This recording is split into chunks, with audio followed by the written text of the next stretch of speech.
Assalamualaikum warahmatullahi wabarakatuh. Mari kita belajar bahasa Banjar. Hari ini kita belajar tentang sinonim. Sinonim artinya adalah persamaan makna, jadi bukan persamaan kata.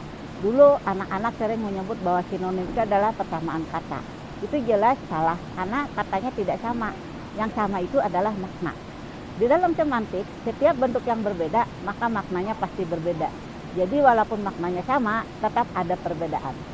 Saya berikan contoh di dalam bahasa Banjar, ada kata-kata yang sinonim, yaitu ada kata manguriping, manguritis, manguyak, mangulipak, mangulimbit, mangalupus, mangulikap, mangulibir, mangitis, manguriping, dan sebagainya. Sekarang saya tanyakan dengan teman saya, alumni STK Negeri Banjarmasin, kemudian dia melanjutkan S2 ke Universitas Muhammadiyah Malang dan menjadi lulusan terbaik dengan nilai IPK 3,96. Sekarang saya tanya kepada Ibu Nurleha, apakah Anda tahu apa yang dimaksud dengan makna kata manguriping? Tidak pernah dengar, Ibu. Apa artinya? Anda orang mana sebenarnya? Orang tua saya asalnya dari negara, tapi saya lahir dan tumbuhnya di Banjarmasin. Oh, berarti itu namanya orang Banjar. Jadi kalau Ya. orang negara kira-kira tahu apa yang namanya manguriping. Manguriping itu artinya apa, Bu Happy? Ya, yang namanya menguriping itu adalah melepaskan sesuatu yang padat dan tipis. Misalnya menguriping upil, ya.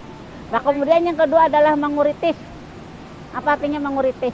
Biasanya konteksnya itu ketika sedang menggaruk luka, ya.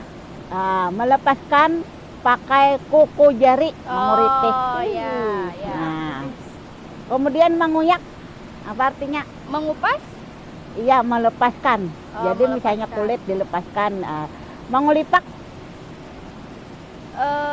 Tidak pernah dengar. Ibu Happy pernah dengar tidak mengulipak? Halo. Mengulipak itu biasanya digunakan ketika melepaskan kulit kayu atau kelipak tungkul. Oh. Nah, kalau mengulimbit, menguliti kulit ayam? iya, jadi melepaskan kulit yang ada pada hewan seperti melepaskan kulit ayam. Mengelupus, Mengelupas. iya, mengelupas dalam bahasa Indonesia, bahasa Banjar mengalupus. Oh. Melepaskan lapisan terakhir. Kemudian mengulikap, melepaskan sisik contohnya, itu contoh. Bisa juga mengulikap itu mengulikap cat yang ada di dinding seperti yang Anda contohkan. Kemudian mengulibir. Tidak Ibu tahu. Leha. Tidak pernah dengar, Ibu. Oh, aduh, orang Banjar tidak tahu bagaimana ini.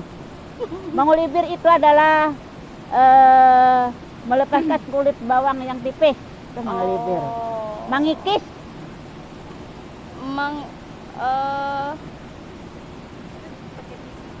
melepaskan sesuatu dari permukaan. Menguriping, Ya. menguriping koreng, bisa ya? Luka yang kering, luka yang kering. Nah, itu berarti contohnya adalah sebenarnya menguriping juga, cuma perbedaannya dari sinonim tersebut adalah bagaimana proses melepaskannya dan bagaimana bentuk yang dilepaskan. Nah, saya kira itu ya, mungkin di antara Anda semua ada yang juga baru dengar, ya wajarlah karena memang bahasa itu kita dipengaruhi oleh lingkungan pemakaiannya, ya. Assalamualaikum warahmatullahi wabarakatuh.